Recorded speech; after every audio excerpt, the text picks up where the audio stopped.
And let me try to shed a little light on the reason for that, because there have been many questions about what have you asked your allies to do, and I've indicated to you the broad areas. We've asked our allies to cooperate with us in military areas, in financial areas, in economic areas, in political, and in diplomatic. And I understand why you want to know more. But for me to indicate to you anything more than that would also be an indication to our enemy about what concrete steps allies may be taking. And one of the easiest ways for them to get around any steps our allies may be taking is for them to know about them. So I wish somehow there was a way that I could share this information with people here and with the American people. But as you know, any answer I would give to that would also be directly provided to our enemy. And I will not do that. Rebecca? All right. Two things. One is, we're hearing reports of an American airliner that had to make an emergency landing in Chicago today. FBI came on board apparently and took away 3 gentlemen. What kind of state of alert is the White House at and law enforcement about people who may still be flying that may be at danger? And secondly, has the president rescinded the order for the military to shoot down commercial airliners if necessary? Okay. On the second point, I'm not going to address the exact status of the defense operations to protect the American people. Suffice it to say, the United States remains on a very heightened status of alert to protect the traveling public. But that's an operational question, so therefore I'm not going to get beyond what I've said. On the first part of it, you know, the President has tried every day in every way to warn the American people that this is a war and we are an open society.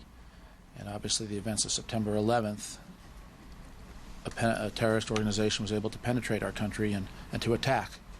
And being an open society, everybody does still need to be vigilant. People still need to take care and to remember that we are in a war footing, and it is a different time and a different era, unfortunately. Does law enforcement already in the United States, does law enforcement believe that there may be a number of suspects still at large in the U.S. that may have participated in the Tuesday attack and may be planning future attacks? Concerns remain dealing with ongoing security, and that's why I think you've seen steps that are being taken by the Department of Transportation, the Federal Aviation Administration, to do everything possible to secure the traveling public, particularly in the air. So there's a reason for the stepped-up vigilance and for the stepped-up security. It's because there are causes for concern that remain. There's a news report today that there's a division among the president's advisors about whether or how much to help the airline industry. As the president goes into this meeting, what's the current thinking about that, and is ironing this out one of the purposes of the meeting? Well, I think, as you can imagine, in any major issue where it involves the health of an American industry, there's lots of factors that need to get considered, and the president will have a good opportunity today to start to address what the facts are. And as I indicated earlier, the meeting hasn't taken place yet. It'll take place mid to late this afternoon, and you may want to check back with me after that. Harry, the IMF canceled their meetings today, and the Emir of Qatar is coming. Do you think the WTO ministerial should proceed as planned? I have no information about that. That, of course, is in Qatar, and that's an entirely different security situation. So you can't put everything in the same category. Of course, the meeting that was canceled is right here in Washington, D.C., and that meeting would have involved bringing down police from New York, bringing down police from Philadelphia. Obviously, there's a major strain on the police departments along the East Coast, and they've made their decision. Helen? Which items on the president's legislative agenda are now on the back burner and shelved for the year? None. It was interesting, none. It was interesting. At the meeting last week with the Cabinet, the meeting of the Cabinet was called for the purpose of discussing with the Cabinet members again and collecting information from Cabinet secretaries about the status of combating the attack on our country and dealing with it. At the end of the meeting, however, the President called on all the members of the Cabinet to take action on our domestic agenda. The President reminded them that a patient Bill of Rights remains important, that there are a series of initiatives that are pending up on the Hill that remain important, and he called on them to get done, including education reform, which the President reminded them remains a top priority domestically. You know, Helen, I think it's interesting. You know, the Congress still has a job to do, and we still are a constitutional system, and that's what's kept us strong. That's what's going to enable us to win.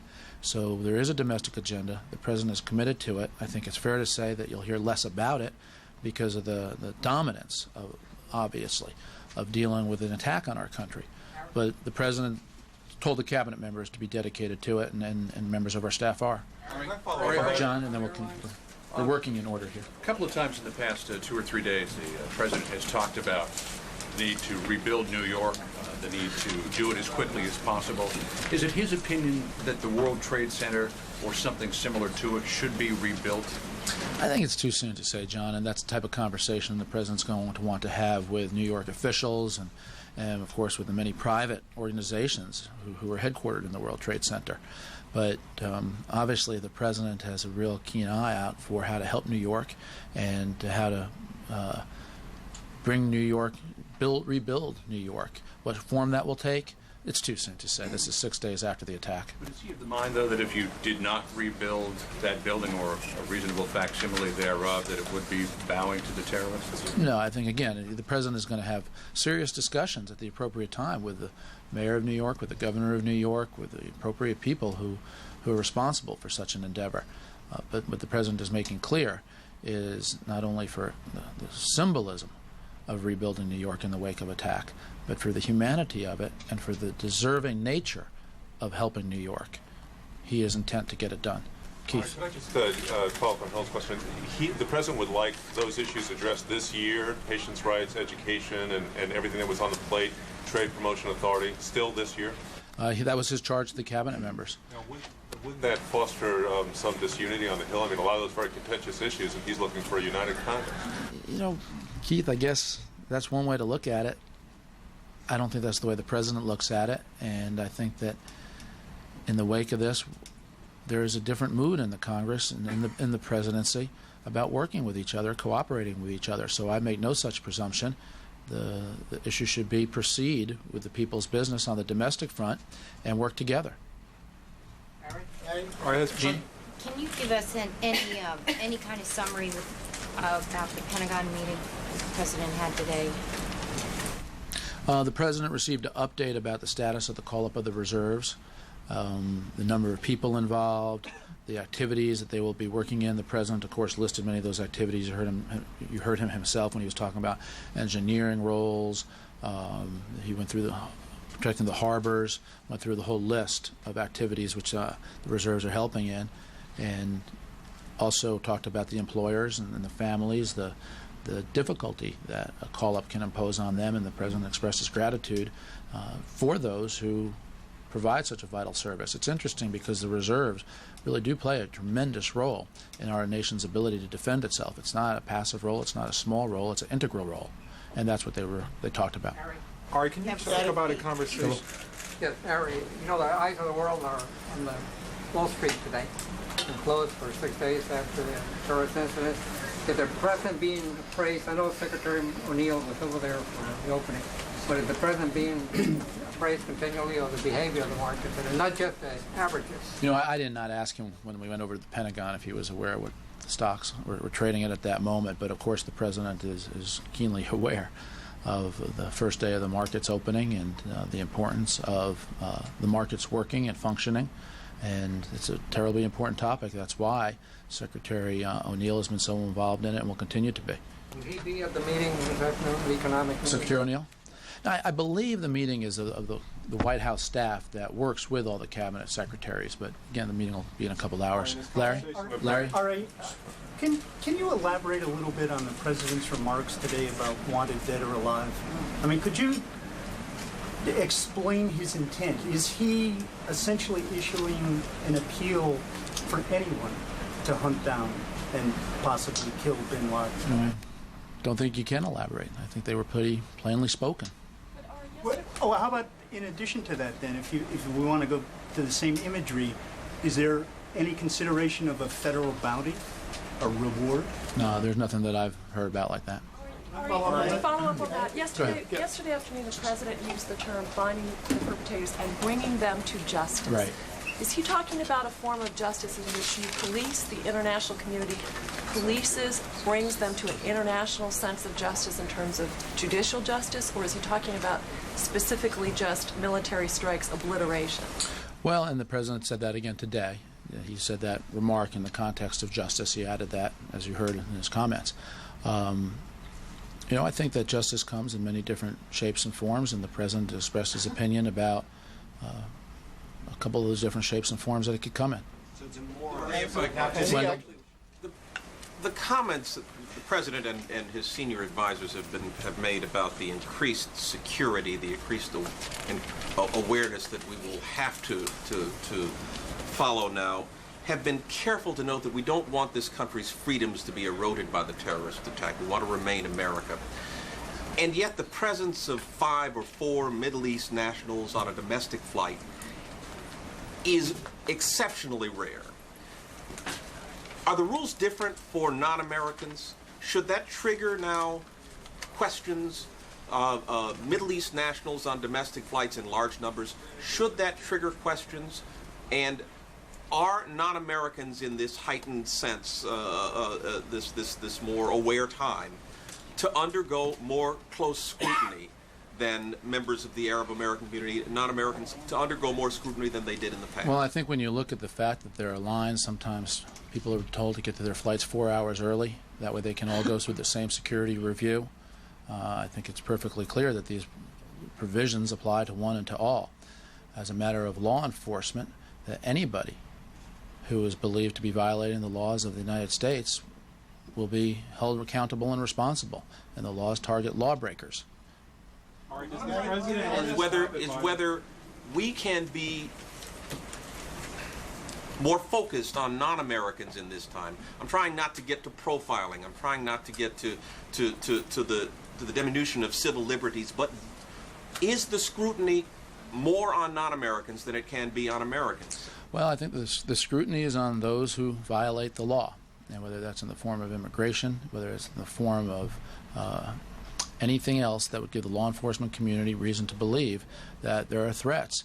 But I remind you again, the precautions that have been put in place apply to one and to all. And again, but the president also, there's a reminder here when he goes to the mosque this afternoon that it still is a time to remind all Americans about the role of civil justice in our society, about the role we all play as individuals in treating our neighbors fairly, and in making no presumptions about guilt. And that's one of the reasons the president is going. He wants to stand shoulder to shoulder with the American Arab community and Muslims to say that they too are patriots and they too are victims of this attack. None of the hijackers was an The White American. House spokesman Ari Fleischer with his daily briefing. Among the things he said, the president is keeping his eye on the market.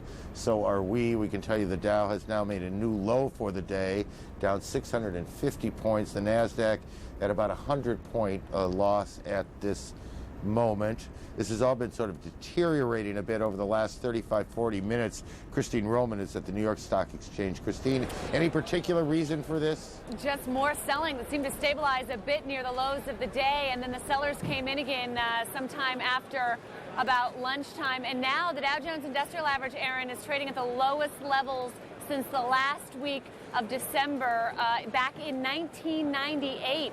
So a lot of technicians and traders here are looking at some levels just below here, wondering if the selling can maybe stave off a little bit there. United Technologies, it's a Dow component, a big industrial conglomerate. It's down about 14 points. You got about 6 or 7 Dow components there, and down at least $5. We'll watch it throughout the afternoon. Christine, thanks. We'll keep an eye on the numbers, and we'll keep the numbers on the screen. The Secretary of State Powell, has begun his afternoon briefing. And he opened it by saying all roads lead to Osama bin Laden, the Secretary of State. Try to persuade the Afghans, the Taliban leadership, that they should do what they have been required to do for a number of years under UN resolutions and reject this presence in their country, this invasion of their country by a terrorist organization. We mean no ill toward the people of Afghan. They are a suffering people. They are a poor people. And it is for that reason alone they should not allow these invaders to put their society at risk and to connect themselves to the government of Afghanistan. So I'm very pleased that more and more people around the world recognize the nature of this campaign, recognize that we have to get involved, recognize it's not going to be solved in one day or 1 week, but it'll be a long-term campaign. And as the President and other government officials have indicated earlier, we are also doing everything necessary to protect ourselves here at home and to put ourselves on the right kind of security footing so that we can be vigilant and alert to the threats that still exist within the country or may be directed at us in the future. With that, I will take a few questions. I'm once again under a time time to time.